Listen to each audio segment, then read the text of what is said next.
Thank you very much, Oliver, and welcome back everybody after lunch, and I hope that you've had a good break and a chance to talk over among yourselves some of the issues that came up earlier on.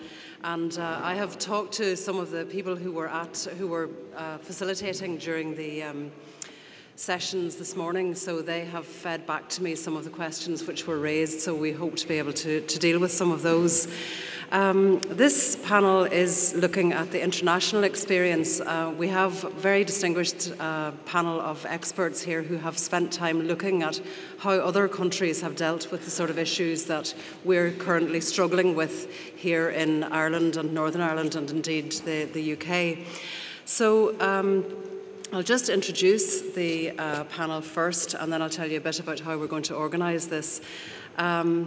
On my immediate right here, we've got Professor Kieran McEvoy from Queen's University, and he's the principal investigator on a project which is called Amnesty's Prosecution and Public Interest in the Northern Ireland Transition.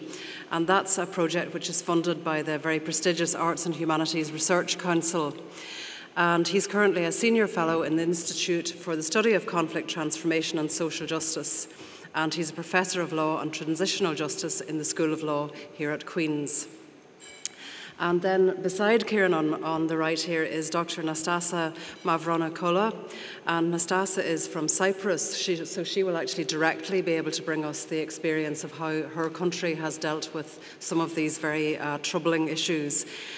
She joined Queen's University here in July 2013 and completed her PhD on the absolute right not to be subjected to torture or inhuman or degrading treatment or punishment. And she did that at the University of Cambridge, although the absence of a comma here in the programme makes it sound as if all those practices were going on in the University of Cambridge, which I assume is not the case. And she is also a lawyer who qualified at the Cyprus Bar, and she's interested in human rights, public law, criminal justice and legal theory. And on my immediate left here I have Dr. Louise Mallinder, and she's from the Transitional Justice Institute here at the University of Ulster. She's the co-investigator on the project on Amnesty's Prosecution and Public Interest in the Northern Ireland Transition, which Kieran is leading, and she's a reader in human rights and international law, as well as dealing with the past research coordinator at the Transitional Justice Institute at the University of Ulster. And then on the far left-hand side of the panel is Professor John Brewer, who's also from Queen's University, and he's the Professor of Post-Conflict Studies and a former President of the British Sociological Association, and he's also a member of the UN roster of global experts. He was awarded an honorary, can you tell me what that degree is? Doctor of Social Sciences, sorry, by Brunel University in 2012 for services to the study of peace processes. And he was elected a member of 4 national academies covering Ireland, Scotland and the UK. So as you can see from those panellists, we've got some really strong expertise here. We are going to be, we're trying to do several things with this panel. We want to hear from the experts as to their experience and perceptions of the issues. We also want to have a look at some of the things which have already been raised earlier on in the day. First of all, by the distinguished judge, second of all, by the panel, and third of all, by the workshops that people went to. So we're trying to address some of the things that have come up in all of those contexts, and then we also want to take some questions from the audience. So obviously we don't have a huge amount of time to do all of that, so what I'm going to do to start off with is maybe start on the right here with Natasa and ask each of the members of the panel to speak for just a few minutes, maximum 5 minutes, about what their view is of what we're here to talk about today and what the experience they bring to it. So Natasa, would you like to start, please? Thank you very much for introducing me and for including me in this panel. To start with, I just wanted to say how enormously grateful and privileged I feel for being a part of this conference and for being able to hear from so many people affected by various atrocities and other breaches of human rights in the conflict here and how they're proposing or going about their lives coping with some of the consequences of those breaches of human rights. I myself come from Cyprus, and I don't claim to have full expertise in the subject that I want to talk to you about, but I think what would be useful to do is to offer you perhaps some nuggets of information for you to reflect on about the Cyprus conflict and about how we face challenges as to how to cope with what happened in the past and how we address the present and the future. And especially, I wanted to throw out these nuggets of information in light of some of the perspectives that, that came out of some of the debates in the workshops, such as the difficulty in establishing black and white heroes and villains in some of these, in some of the incidents that we're talking about, and some of the perspectives on the future. Cyprus has a very long history of being conquered by different empires and by different actors, but I suppose I want to start in the 50s, the 1950s, to say that in the 1950s, Cyprus was involved in a struggle or a war of decolonization. When we were a colony of the British Empire, we were involved in a struggle for decolonization. During that period of time, between 1955 and 1959, the organization, the chief organization that was involved in this struggle, were branded terrorists by the British governors, etc., and various other international actors. I should also say at this point that obviously I'm an unreliable narrator of these events because A, I wasn't born during that time, and B, because many would perceive me as a member of the Greek Cypriot community to have a particular view on these facts, although I try not to have a very biased perspective on these events. So the people who were fighting this decolonization war were branded terrorists at the time. Interestingly, many of them were fighting for union with Greece, as they viewed it at the time, even though there was a very considerable minority of Turkish Cypriots within Cyprus at the time. Interestingly also, many of these, not many of these, but some of these Greek Cypriots who were fighting for independence from British rule were involved in the killings, as we found out, of several Greek Cypriots perceived to be communists, because this is also the time of the Cold War. We finally became an independent state with British bases, of course, which are now involved in the war against ISIS. We became an independent state in 1960, and under bicommunal sort of consociationalist arrangements, but shortly after, intercommunal massacres occurred. So Turkish Cypriots were killing Greek Cypriots were massacring entire communities of Turkish Cypriots, and Turkish Cypriots as the minority isolated themselves in sort of protected communities, either voluntarily or through force. This continued up until the 70s, and in 1974, in a coup d'etat organized by the Greek dictatorship, so this was still in an independent Cyprus, in a coup d'etat organized by the Greek dictatorship and supported by people who were still pursuing union with Greece within Cyprus, the then moderate president of the Republic of Cyprus was deposed. Some days later, Turkey, under the treaty that Cyprus was made independent on, intervened to protect, as they said, the Turkish Cypriot community, and occupied 37% of the north of Cyprus. This resulted in a significant loss of property. A lot of people lost their homes, a lot of loss of life occurred, a lot of atrocities occurred during the summer of 1974, and the total number of displaced persons was 200,000 at the time. Now, fast forwarding 40 years later, we are still trying to find a settlement, and we've got a number of legal determinations to the effect that what has happened in Cyprus is against international law or a breach of human rights law.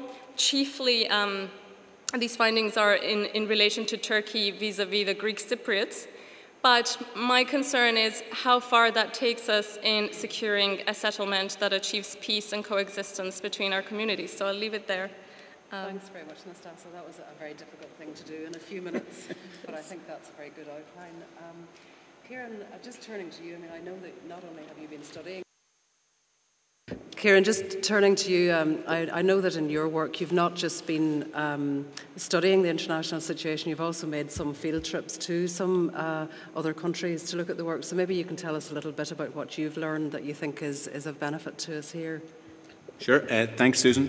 Before I get into the detail on some of that international context, I'd just like to say I'm delighted to see such a turnout for an event like this. I mean, here at Queen's, we take it as part of our responsibility to be a place where people can have difficult conversations, and you know, people have referred to this being a difficult conversation. It's part of what a university should be about, is people having respectful but difficult conversations with each other, and I'm glad that we've been able to do that today. In terms of the international context, the piece that I want to focus on for the couple of minutes that I have here is in particular on the role that acknowledgement or apologies may play in our own transition. I'm doing a piece of work at the moment with Sarah Jankiewicz in Healing Through Remembering. We're trying to produce a practical piece of work that may be of use in thinking about how one would do acknowledgement in our context and as part of our transition. Accepting that acknowledgement and apology is only one part of a bigger jigsaw. That bigger jigsaw obviously involves mechanisms for truth recovery. It involves mechanisms to deal with justice issues, prosecution and so forth. Long story short, we know how to do this. As Alan said this morning, there are three big major pieces of work that have been produced around this. Healing Through Remembering did a big piece of work in 2006. We've had the Eames-Bradley process in 2009, and we've had the 7 drafts of the Haas-Sullivan document. There's not much left to do technically on this stuff. I mean, I'm a nerd. This is what I do for a living. We kind of know how to do this. Like, there's not much more technical stuff to be done in terms of all of that. The thing I think that where Haas did push things further was in terms of this issue around acknowledgement and apology and the role that might play. And I think that was a very useful contribution. So if you look closely at the report, there's some really interesting discussions about the meaning of acknowledgement and about the role that saying sorry would play as part of that. And as I say, we're trying to produce something practical around that. And we're drawing on the international experience. So we're looking at the ways, for example, that apologies have been crafted in Australia in terms of the national apology by former Prime Minister Kevin Rudd to Aboriginal peoples. We've looked at apologies in other state apologies in Canada, a range of other places. But we're also looking at the role that non-state actors can play in apologies. This notion of apology or acknowledgement, for example, is featuring quite heavily in Colombia in the negotiations between FARC and other guerrilla groups. So it's possible to craft apologies. I thought Alan's intervention this morning was excellent on precisely this point about it's also possible to mess it up. You can have a bad apology, and Alan was saying that in effect Gerry Adams had several bites at that cherry and got it right later on, or at least improved as he went along. In the ideal world, if we're going to do this thing, if we're going to have some kind of a choreography of different actors, and the non-state actors, loyalists, Republicans, but also state actors involved in some kind of a process where acknowledgement of hurt and apologies feature, we want to try and get it right first time. I think we wanted to get it right because there may not be other opportunities. We've looked at, as part of this, Sarah, myself and other colleagues at Healing Through Remembering have looked at all of the apologies that have been issued during the conflict and transition by all of the different actors. We have a database of about 90-something in there. There have been a lot of apologies. Some of them are very poor. Some of them are obfuscatory. Some of them are in effect blaming the victims. So there are a lot of ways of doing this wrong. So anyway, I'll finish now, Susan. My own view is that on the technical aspects of the truth and the justice elements of this, we know how to do this thing. I think we being this society, I think we probably have some way to go in terms of thinking through what the apologies and acknowledgement might look like, but it's all doable. It just requires political will. Thank you. Okay, thanks, Kieran. I'll go to John now, if you would like to give us your first thoughts. Well, I'm here because I am principal investigator on a 6-year project funded by the Leverhulme Trust on the development of compromise amongst victims of conflict. We focus upon 3 contemporary arenas of conflict: Northern Ireland, South Africa and Sri Lanka. But we've got 7 PhD students looking at topics as diverse as the social reintegration of child soldiers in Sierra Leone, the deconstruction of violent masculinities amongst former militant groups, to issues of social justice in South Africa. Now, what is a feature of this program is that we use a common research design, and we use the same research instruments across the 3 contemporary arenas of conflict. This involves qualitative interviews with victims and a nationally representative sample of the general population. This is across all 3 contemporary arenas of conflict. In the South African case, we also located former witnesses to the Truth and Reconciliation Commission, getting them to reflect 10 or so years later on their experience of that particular kind of truth recovery process. And I'd like just to make 2 observations. The one observation concerns Sri Lanka. I think that reparations require an institutional framework.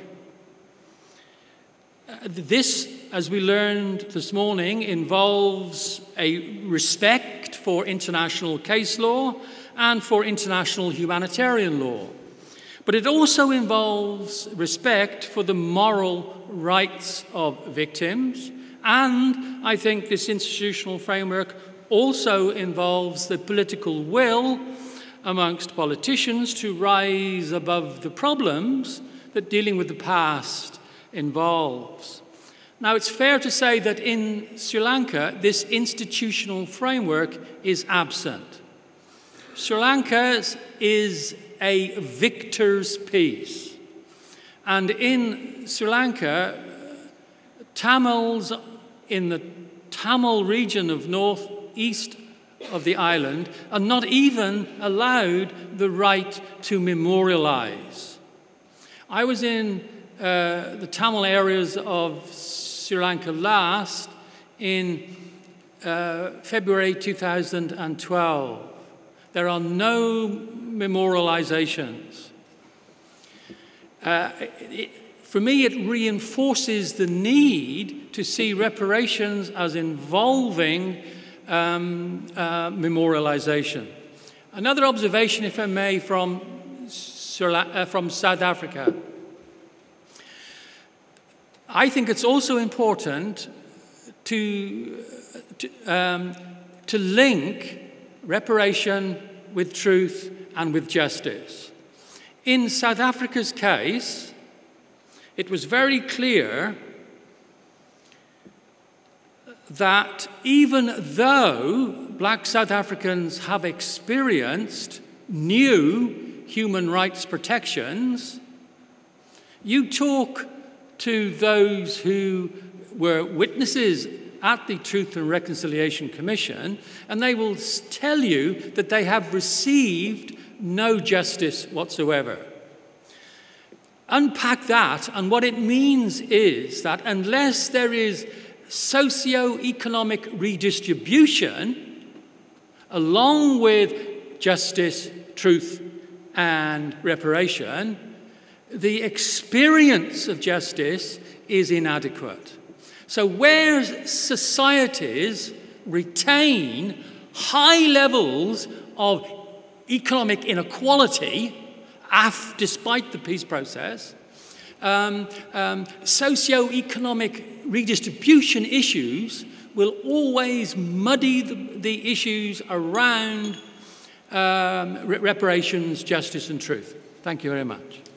Thank you, John. You want to go ahead, Louise, with your contribution? Thank you. Sure. I'd like to begin by saying thanks very much to Luke for organising this conference today. I've really found it very stimulating to hear all the discussions from this morning. In my brief comments, I want to try and answer 2 questions. 1, what are reparations for? And 2, what are collective reparations? So on the first one, what are reparations for? Here I'm kind of following from what John ended on there about socioeconomic violations. I think classically in a lot of literature, when we think about reparations, we think about ideas of restitution, restoring victims to the situation they were in before the violence. But as Judge Cansado Trinidadi said this morning, often for serious human rights violations, that is not possible. So we can move to then thinking about alleviating suffering. Within academic literature on reparations, people go beyond that. They start thinking of more of a continuum or a spectrum of ways in which reparations can help victims and society. So we get ideas of restorative justice, perhaps, which would be using reparations to identify a broader conception of harms. And that could bring in notions that we were talking about today about how one instance of violence may not just harm the direct victim, but may harm everybody around them, and may need us to think about different ways in which we provide repair. It can also mean thinking about forms of civic justice, how our relationships between citizens and a state were damaged, and what measures need to be introduced to address those things rather than just victims' needs in their everyday lives. And then finally, in situations where a situation before a conflict was characterized by structural or economic inequalities, where particular groups, be it women, ethnicities, class, were somehow disenfranchised because of their background, trying to do reparations may not mean trying to bring them back to the place they were in before the conflict. It may mean some form of transformation. Now, just moving on to the idea of collective reparations, that looks at those things. It looks at how people's experiences were not just based on their individual status, but their identity as a woman or a member of an ethnicity.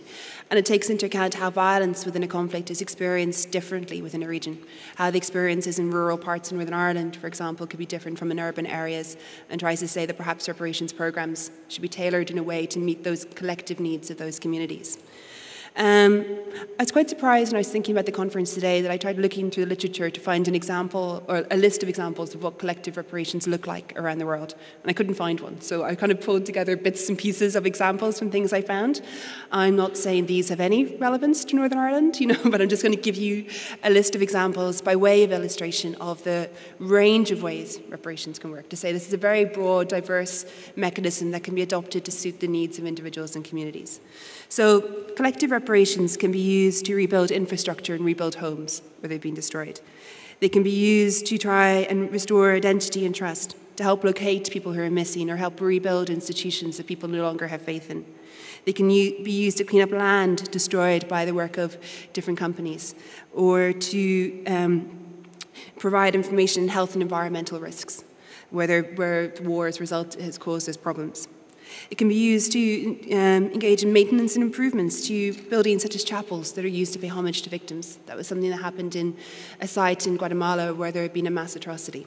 It can be used to introduce measures to study and support local culture where that local culture has previously been marginalised, to supply bilingual teachers, to provide community healthcare centres, to help to address people's psychological and physical needs, to recognise tribal ownership to ancestral land, to repair human rights institutions, and introduce human rights and conflict resolution to training for different communities is something that's been used in Peru, and training to improve the capacity of community members to access economic opportunities, so to give groups that previously marginalised some sort of agency around developing their own futures. So there it's quite a diverse range of programs that you can see that reparations programs can be used for. Thanks. Okay. Thank you very much, Louise, and I'm so impressed at all of these academics who all spoke for less than 5 minutes, because it can be very difficult to get academics to talk in units of less than an hour. So thank you very much for that. The question has been raised, I think, on the panel, and it seemed to come up quite a lot in the group discussions earlier on about how a bad apology can actually be worse than no apology at all. And I think that Kieran has mentioned that in his study of multiple apologies. People also spoke this morning about how apologies without accountability weren't actually very satisfactory, and people seem to have also said that it's not up to the person offering an apology to say, right, that's that, I've said sorry, now let's move on. So I wonder if members of the panel would like to have a look at that, the question of apologies actually making matters worse. Kieran, maybe you raised the fact that you've looked at a great number of these. Sure. Louise, can you turn yours off there for a second? Yeah. I think that's when you get the feedback. Well, I can give you an example of a bad apology. So here, from my perspective, this was the one that we've categorised as a bad apology. It's the INLA ceasefire statement from April 1998, We acknowledge and admit faults and grievous errors in our prosecution of the war. Innocent people were injured at times, and our actions as a liberation army fell short of what they should have been. For this, we as Republicans and Socialists and Revolutionaries do offer a sincere, heartfelt and genuine apology. It was never our intention, desire or wish to become embroiled in sectarian or internecine warfare. We accept responsibility for our part in the actions that hindered the struggle. Those actions should never have happened. We have, however, nothing to apologise for in taking the war to the British and their loyalist henchmen. That's a bad apology.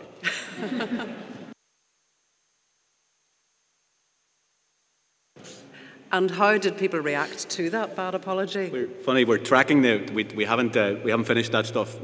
So basically what we're doing is we've gone through all there are 90. One of the things that was quite interesting when we started doing it, well, I find all of this interesting, but one of the things that was quite interesting was at different stages, people will have said, during our transition, oh well, X constituency. Actually, it was usually Republicans. They never said sorry because the Loyalist ceasefire statement was so high profile, and because it included an apology in it. You would have heard this view. The Republicans never said sorry. Actually, Republicans were saying sorry all the time. Now, some of them weren't very good apologies, but they were apologies. So, as I say, we've got 90 in the database. All of the actors have apologised. One of the things that I think is kind of interesting in this process, if we're thinking through how we make this better, is I think there has to be some mechanism by which we engage. We have to understand who the audience is that's receiving the apology and how they're going to react to it. And can you get, for example, victims involved in some kind of, obviously through an intermediary or something, some kind of a process that talks about language, that talks about the style of the delivery, that talks about these issues. One of the reasons why David Cameron, from my perspective, on his apology around Bloody Sunday, received quite a lot of praise for that apology because it was very fulsome, and at least some of the literature I've looked at suggests that the initial draft that was presented to Cameron wasn't as generous as the ultimate draft, that he changed the wording himself. One of the things that I've heard suggested is that was after discussions with affected families from Bloody Sunday. Now, I don't know, I haven't gone out, done the proper interviews yet, but if that sounds to me like an interesting way of doing this, that if you can try to set up conversations. Our whole lots of elements of our peace process required exactly this kind of choreography. Like, if you read the various biographies of the different actors, at various stages, you had senior players within the British government involved in redrafting IRA statements, because this is a red flag word, take that word out, and so forth. And that's for me, that's very sensible peacemaking. So one of the elements, in the ideal world, if we are going down this route where we're thinking about apologies, acknowledgement, and so forth, we have to find creative mechanisms by which, if we're going to deliver these apologies, that the people to whom they are being addressed are involved in the conversation. John, do you want to address that question of bad apologies, good apologies, and how to involve victims in apologies? Apologies require two things. The first thing they require is that they are perceived to be sincere. The second thing that they require is a fairness rule in which the person issuing the apology is not degraded and humiliated. Now, the problem is, after a period of sustained conflict, it's hard to hear apologies as sincere, and it's hard for the hearer of the apology to operate that fairness rule. So apologies are hard. There's another comment I'd make, which is that in Northern Ireland, apology is linked to forgiveness, and we are dominated by a very narrow and, in my view, distorted notion of forgiveness that's religious. And what we need to do is to develop a secular notion of forgiveness. In earlier writings, I refer to this as a sociological approach to forgiveness. And I won't bore you with what my approach is, but simply to say that the religious perspective through which people come to forgiveness and apology in Northern Ireland is itself a problem. Yeah, that's a very interesting point. I mean, I always felt it was a great impertinence that some journalists committed, which was to go and say to people, do you forgive the person who did this to your family? I mean, are there circumstances, Louise, do you think, where people have a right to reject apologies? Yes, I think absolutely. I mean, clearly in the cases of bad apologies, people have a right not to accept them. But I think also people should have an agency of choice about whether they engage in processes of reconciliation. There have been instances, my own work focuses mostly on amnesty laws, and there have been some transitional justice processes in some parts of the world where individual offenders, in order to gain an amnesty, are required to make an apology. Obviously, that apology is then seen as self-serving, and perhaps it undermines notions of sincerity with it. And I think their victims have often felt pressured that they have to accept this apology once it's been given because it's within a framework where language of forgiveness is used, etc. And I don't think it's appropriate to require people to apologise, and I don't think it's appropriate to require people to forgive. But I do think that in some circumstances, sincere apologies can be beneficial. One of the other issues which I was asked to raise from the groups this morning was the notion that an apology without accountability isn't really a worthwhile thing. And so I wonder, could you have a look at that, Natasa? Thank you. I think this raises a lot of difficult questions, and I just wanted to reflect a little bit on the apologies issue before I discuss the issue of accountability.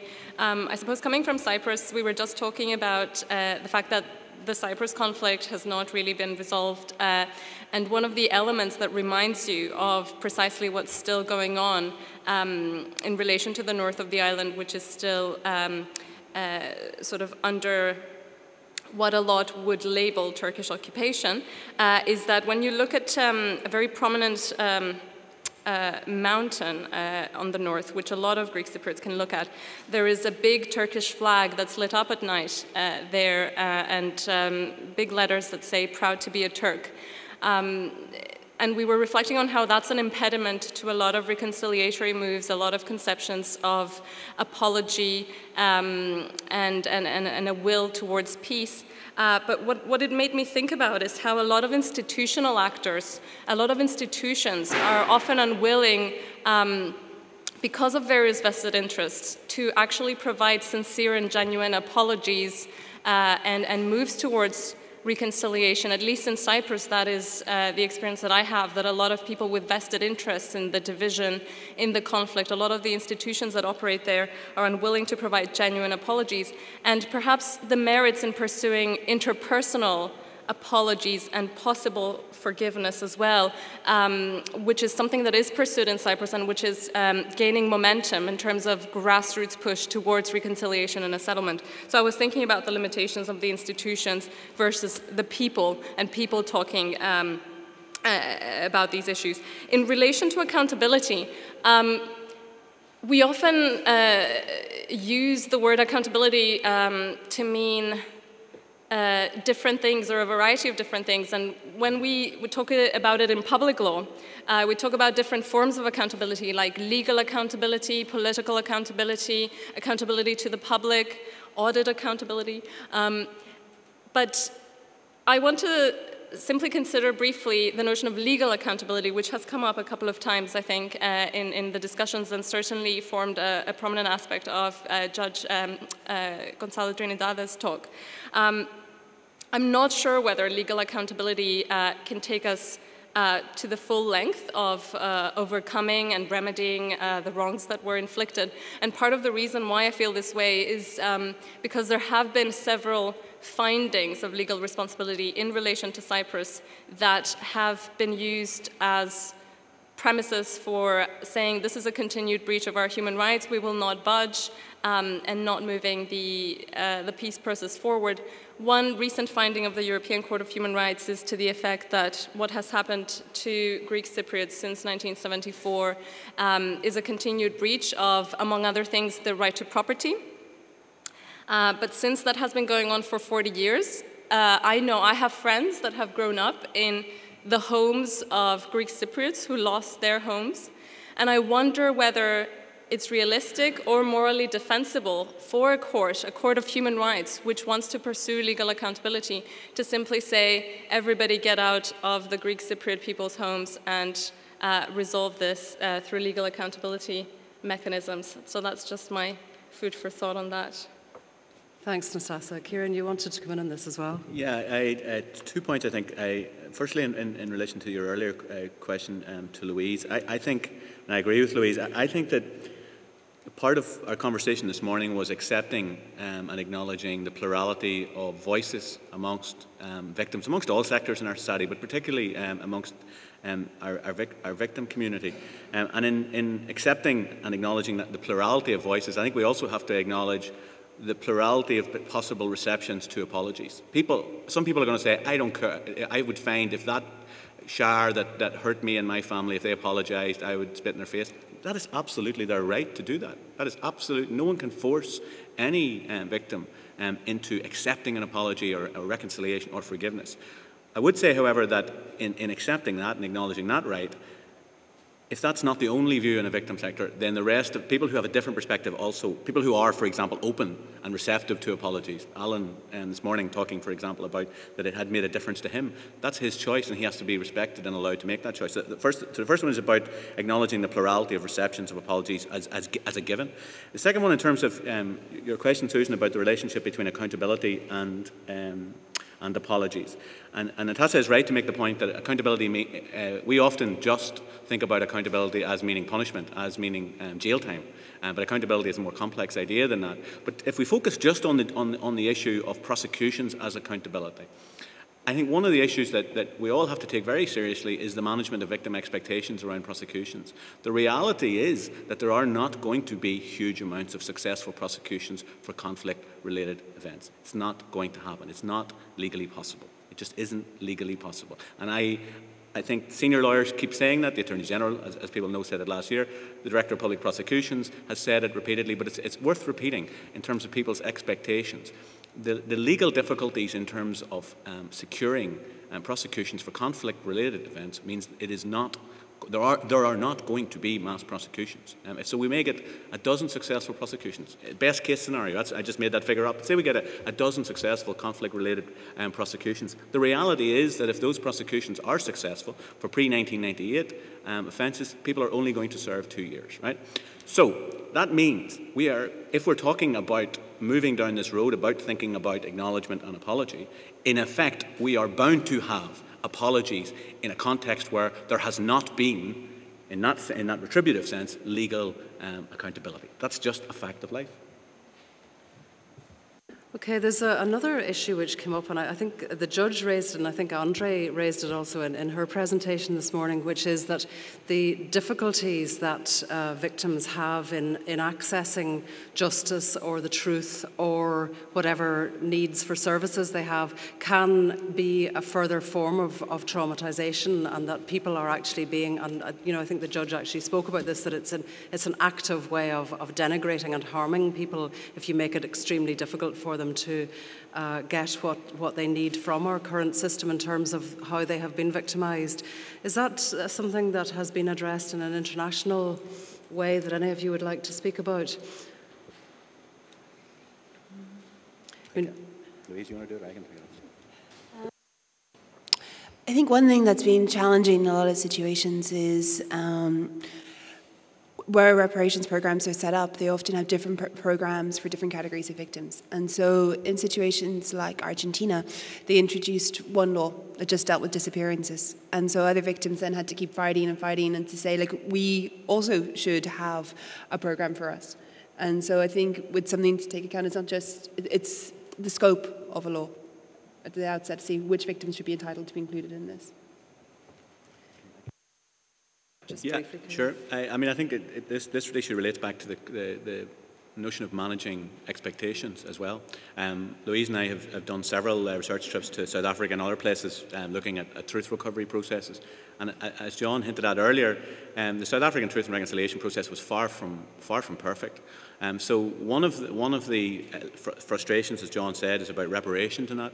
But another is that people were told, particularly people who had been on the receiving end of the apartheid regime, were told by the political leaders, look, here is the chance for the apartheid era to come to terms, to engage in reconciliation. But you see out the other side of the TRC, we're going to prosecute. We're going to go after them. So they have their moment. If they don't come forward, we're going after them. Political reality is there was no energy at all in post-TRC prosecutions, and victims are very angry and very frustrated that they were sold a pup, basically. They were told, look, we're going to do this truth thing, this is their moment, if they don't come forward, we're going to go after them. Political reality is the ANC leadership are not interested in post-TRC prosecutions, and victims were badly let down by that process. John, I just want, well, you can say whatever you wanted to say in relation to that, but I also wanted to turn to you now just in relation to something you mentioned, which was the deconstruction of violent masculinity. I think you were talking about that in the context of an international situation, but it seems to me very relevant to some of the things that were raised this morning about the unacknowledged role that women have played in terms of being victims and survivors, given, in fact, partly that so many of those who were the highest proportion of people who were killed by a long way was men, but also I think in the area of sexual and gender-based violence, which took place during the conflict and which has persisted, and in situations where women didn't necessarily have access to justice. Yes, I do think that it's important for us to recognise the way in which male members of militant groups often had a very hyper-masculine sense of their identity. And that hyper-masculinity, as it is called, didn't just carry over in their conflict with their opponent. It tended to be carried into their home. And there tended to be a brutalization of normal social relations in the midst of conflict. And the sad thing is, of course, that while we become so focused upon the nature of that political conflict, we lose sight of the way in which it is brutalizing social relations. Now, this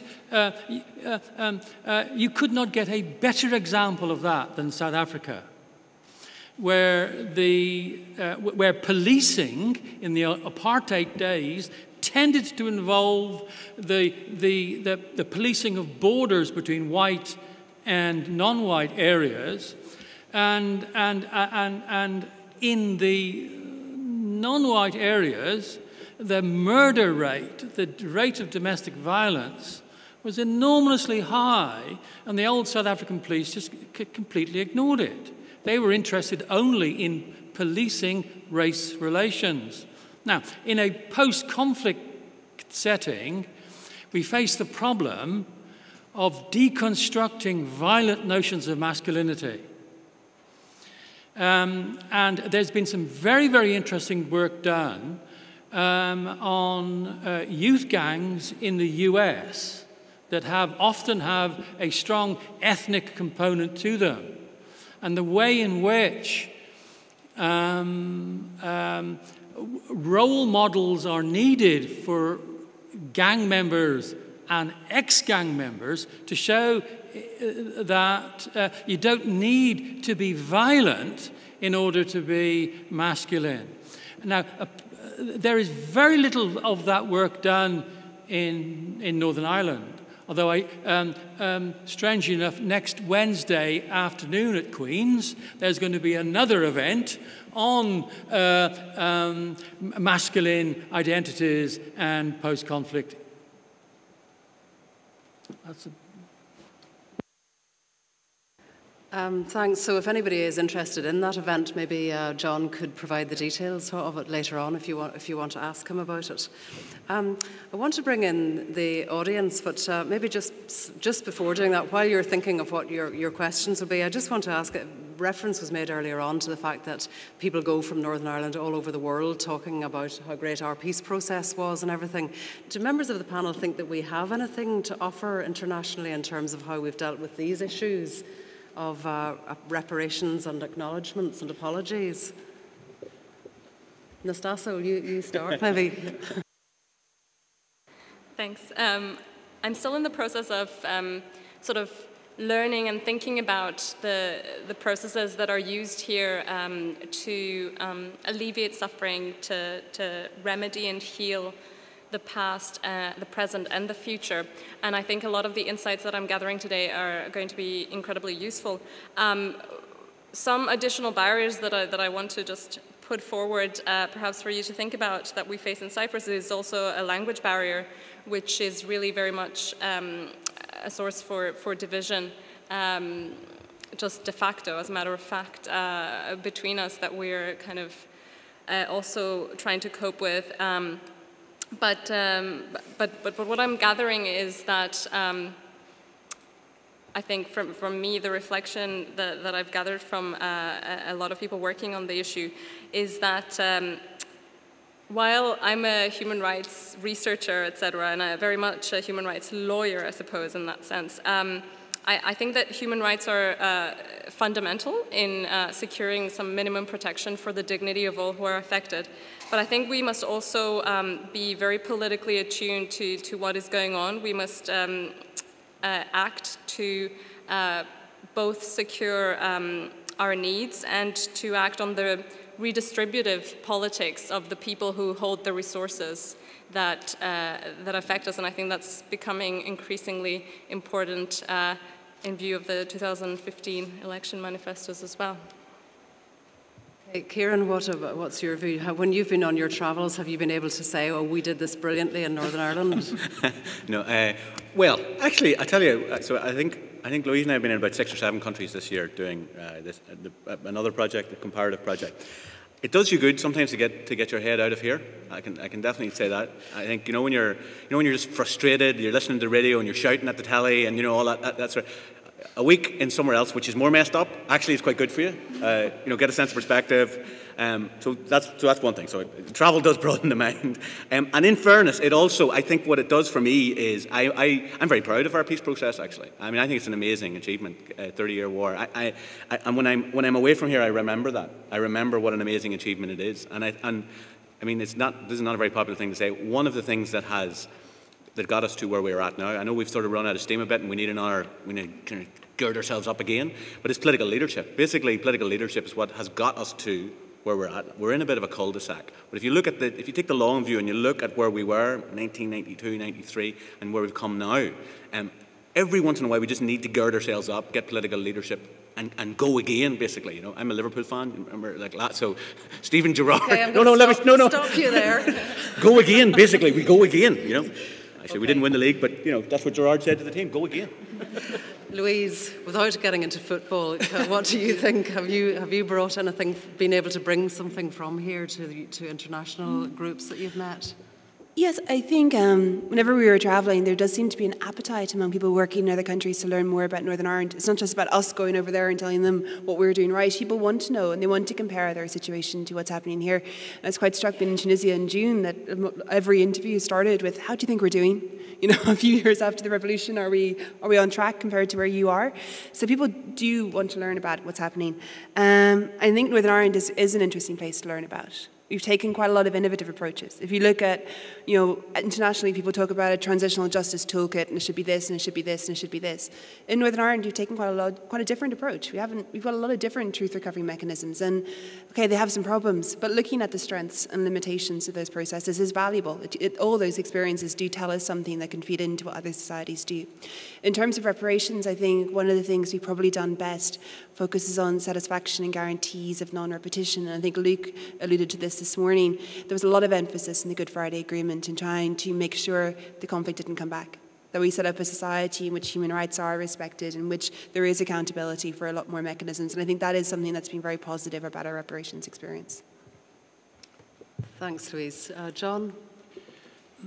I think that in Northern Ireland we have not yet made peace with the idea of peace. And that is to say, we are very hard on our peace process. We tend not to see the tremendous achievements that have been made, despite all the remaining difficulties. But it stands to reason that academics know that Northern Ireland has a lot to learn from elsewhere, and has a lot to teach elsewhere. But I'd make two caveats. Not everywhere recognises they can learn from Northern Ireland. I'll give you one example. In one of my many visits to Sri Lanka, I was asked if I could arrange a visit for Sinn Féin to talk to the Tamil Tigers. I did so. They told Martin McGuinness where to go. They just weren't interested. Another caveat. We in Northern Ireland have the unfortunate tendency to believe that unless you're from the place, you can't begin to understand it. That we are unique unto ourselves, that we are so peculiar and strange that nothing else could possibly teach us anything. And that's a huge, huge mistake. Just in relation to that question, John, I mean, one of the things that people raise all the time, and we heard from the judge this morning, he was talking in terms of conflicts where there were massacres involving thousands and thousands and thousands of people and thousands and hundreds of thousands of people killed and injured and so on. I mean, sometimes when you're looking at international situations, does our situation seem more minor, or is the fact that we're a small place enough to make up for the fact that the actual numbers we're talking about here are quite small? Well, I'd just make two quick observations. One, Northern Ireland was different because it was a first world conflict, not a conflict occurring in the two-thirds world or the developing world. And so people from CNN could come and be on the barricades and then go back to their five-star hotels. It gave Northern Ireland a notoriety that, say, the conflict in Sri Lanka simply just lacks. There's no oil in Sri Lanka. There's no natural minerals. There's nothing that makes the West interested in Sri Lanka. And that's a big problem. But it's also a problem for Northern Ireland in that Northern Ireland becomes, the world becomes obsessed with Northern Ireland. I might ask you to leave it at that, John. All right, yes, I will. If the rest of the panel would like to comment on that particular issue, the fact that sometimes it can seem that we're quite small.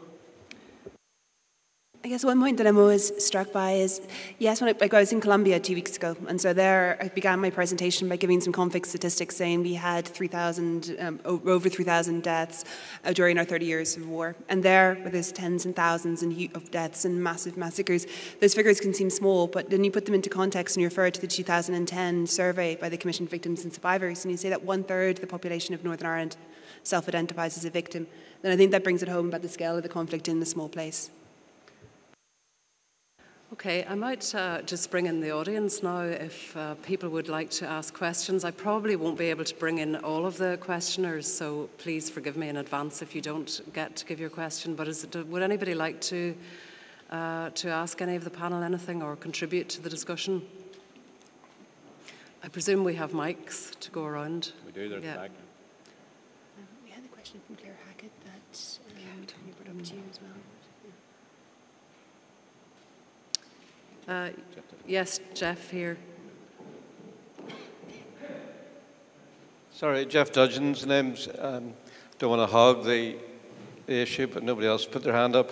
Can I just pick up a point that Natasa made or angled, and that was a problem with the European Convention on Human Rights. I have to say that we know there's a big problem now in relation to the UK and the convention, but in relation to Article 2, which has become a very serious issue in legacy litigation in Northern Ireland, the emphasis on that, and I just tend to think it's gold-plated, and I think it's not the best place to say this, but I think lawyering has become a problem rather than a solution in our conflict resolution areas. I think we've just got to go in for a bit of realpolitik in the whole process and start to agree to differ rather than expect a solution.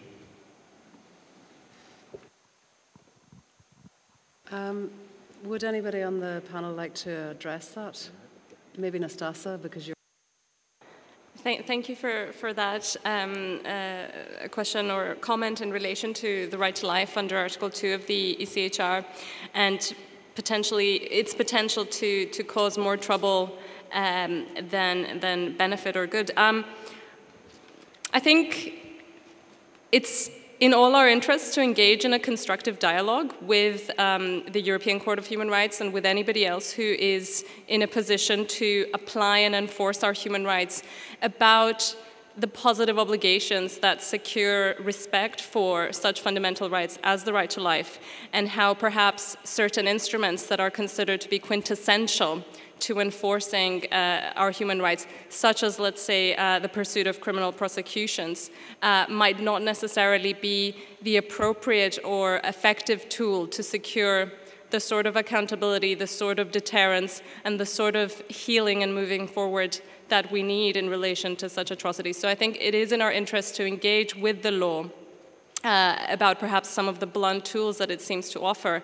But at the same time, I do think that we need to value the fact that a court of human rights is there to secure some minimum protection for our human rights, especially in light of current political currents against it. So that's...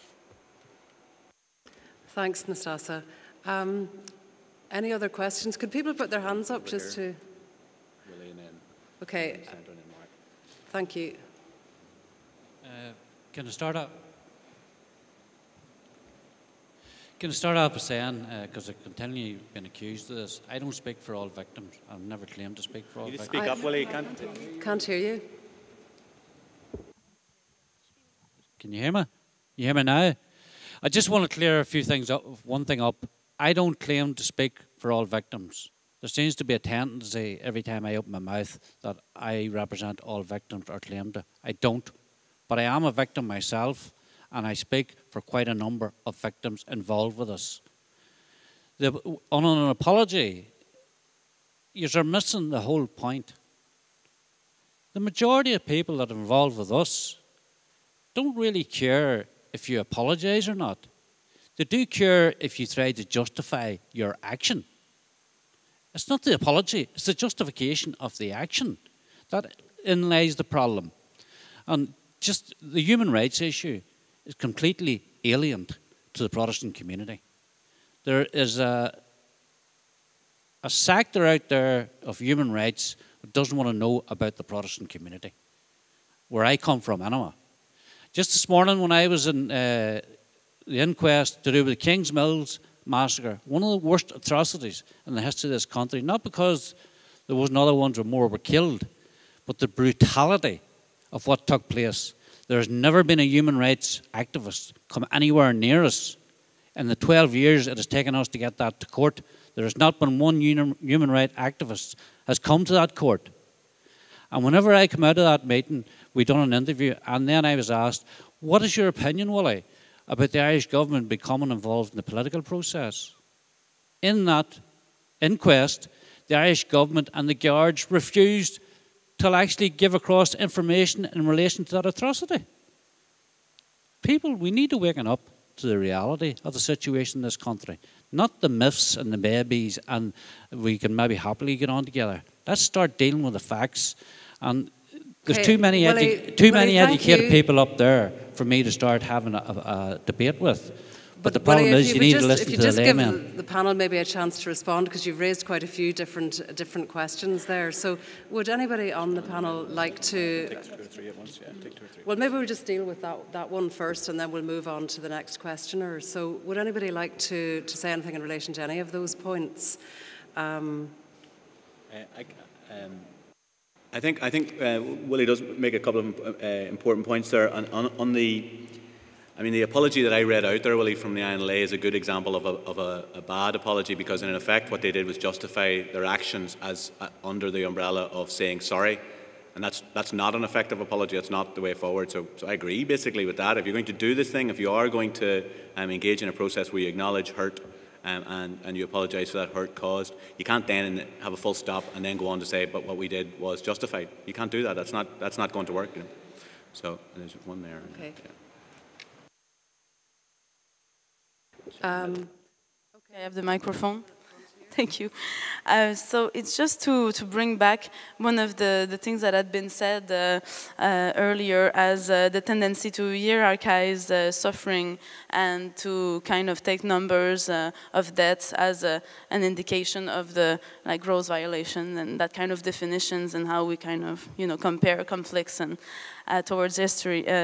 So I was going to ask maybe any panelists to, is there any blind spots in the conflict in Northern Ireland in this regard of hierarchizing suffering within the different actor that has been affected by the conflict? And I want to bring back maybe this gender analysis into context as maybe this idea of that domestic violence, maybe the level of unemployment, maybe class analysis, also or different kind of sexual violence or racism that have been experienced in the society in Northern Ireland, or maybe kind of they are kind of hierarchized too within this meta-narrative of the conflict and the troubles. So if anybody wants to comment this, I'm an outsider, so. Okay, thank you. I want to take another couple of questions now, and then we'll put them to the panel. The man at the end here. It's not on. No.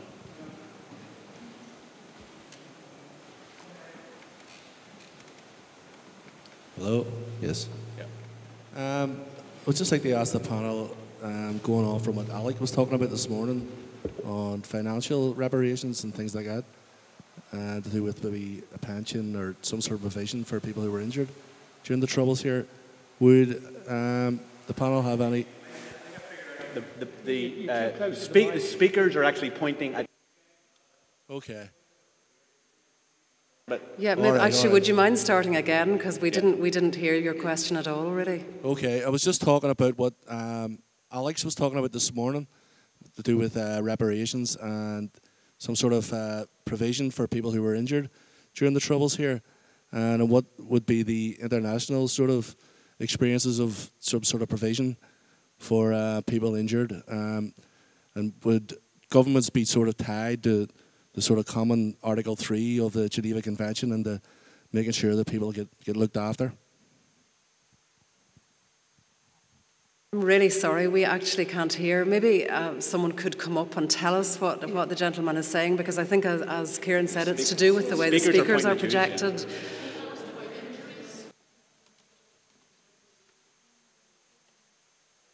Thank you, I'm sorry about that. It's just because of the way the speakers are.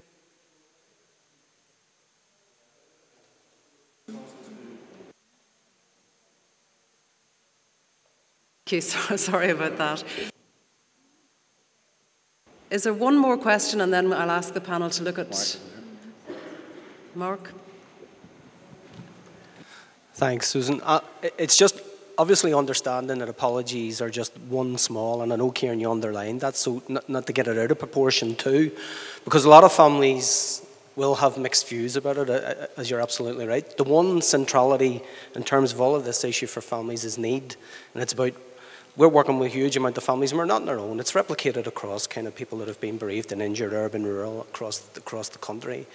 They're living, a lot of them, in abject poverty and around the poverty line. And when Eames Bradley talked about the reparations payment, obviously it was based on the equivalent of the Irish government in the 26 counties making all the payments, irrespective of the circumstances. But if you're affected, if you had been injured or people had been killed, they made the payment.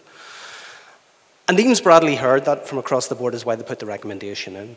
Now, I know, and there's varied views, but just to give an example of the responsibility of the media, because I think this is a very important lesson in this society, is the role the media plays. We got a call that day to ask us what our position was on it, and I went to UTV. And we said, well, listen, for lots of families this is an important issue, but there are other fundamental issues that need to be addressed, and we welcomed it, generally. And one of the news editors said to me, we've just phoned, and I know Willie's here, we've just phoned Willie Fraser, and we told him the Lochgall families are going to get 12 grand. And he's driving like a demon to the studio because they're going to be opposed to it. Now, I know you're in the room, and I know you are opposed to the reparation payment that was in Eames Bradley, but we need to focus on what the common need is across the board. People had needs, and Eames Bradley heard it. And irrelevant of the payment not being made, we've been involved in supporting families that went to Europe. the first cases around Article 2 in the last 20-odd years, the McKay group of cases, the strategy was developed by the lawyer Peter Madden, who was on the board of RFJ, talking to like Seamus Tracy, who was the barrister, about what we could or couldn't do. And as a result of those, the British government are making payments of €10,000. As a result of delays in the inquest, they're making payments to all those families of £10,000. And it's happening. And their families, so the whole issue of reparations is about need. Give you an example. Actually, Mark, you've said quite a lot now. Would you mind? No, well, fair enough. But it's important, Susan, because one woman... It is important, but the panel have a lot of questions to respond to, so if you could just wind it up as quickly as possible. One woman said that she'd lost her husband and she scrubbed floors for 20 years as a widow. And she had grandchildren, and the legacy she wanted to give to them was that they had an education, and she wanted to pay for it, for them to get third-level education. And that's what feeds into the whole theme of today. So there's a human need beyond what people might think of an individual killed. The people left behind have needs, and we need to focus on the needs. And the needs, thanks. That's where it needs Thanks, Mark. Okay, there's a lot has been raised now by members of the audience, so I think if members of the panel can try to address as many of those questions as they think or they have relevant answers to without us having too much repetition. So maybe start with John this time, and if you could keep your responses fairly short, because I think we're kind of running out of time now. My response will be very, very short, because I apologise, I hardly heard any of what anybody said. I think our lesson must be next time to have one speaker facing the panel. But I would simply make one comment. Apology has come in for a lot of criticism. But we have primarily had in Northern Ireland bad apologies. A bad apology is little better than no apology at all. But apologies done correctly can have huge, huge value. And one of the things that we can learn from the international community is the proper way in which to do apology. Because acknowledgement, there is no such thing as an unaccountable apology. Because accountability is inherent in the offer of a genuine apology. Because the offer of that apology comes with acknowledgement. And acknowledgement, if it's genuine, is accountability. So we've got a lot to learn. Thanks, John. Louise, did you manage to hear much of what came from the audience? Bits and pieces of it, yes. I think on the first question I heard was about, are there any blind spots in Northern Ireland in terms of recognising harms? Now, I think there's people in the audience who are much better qualified to answer that than I am, but I do think, yes, there are some blind spots. And there was things that I heard talked about repeatedly today, that perhaps the needs of women in various ways aren't fully addressed. And by the current reparations programmes, the needs of injured persons aren't fully addressed. And if you take a much broader notion of harm, I think there have been studies published recently about communities that suffered the highest rates of violence during the conflict are still some of the most socioeconomically deprived communities in Northern Ireland. So yes, I think we have blind spots. On the question, are there international examples of reparation for injury? That's not something I've come across a systematic analysis of. I believe there are. But to my mind, the examples I'm thinking of tend to focus on particular types of injury from particular circumstances. So there are a lot of reparations programs in South America for survivors of torture, who are perhaps injured as a result of their experiences. There are also increasingly reparations programs for survivors of sexual violence and conflict. So there are some, but for other types of injury, I think I'd need to have more of a look. And on the education point being quite important, that's something I see featuring in a lot of reparations programs around the world in various forms, either education programs for survivors themselves to help them rebuild their lives, scholarships provided to victims of survivors, or perhaps in some cases scholarship funds being set up to commemorate the memory of particular communities who were targeted. So in Peru, for example, the high-profile journalists were killed. So they set up scholarship programs to encourage a new generation of journalists. So education can feature in reparations programs in many ways.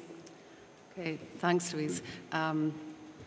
Yeah, I think Alan acknowledged that in his presentation this morning when he talked about the importance that the education that he got here made to him.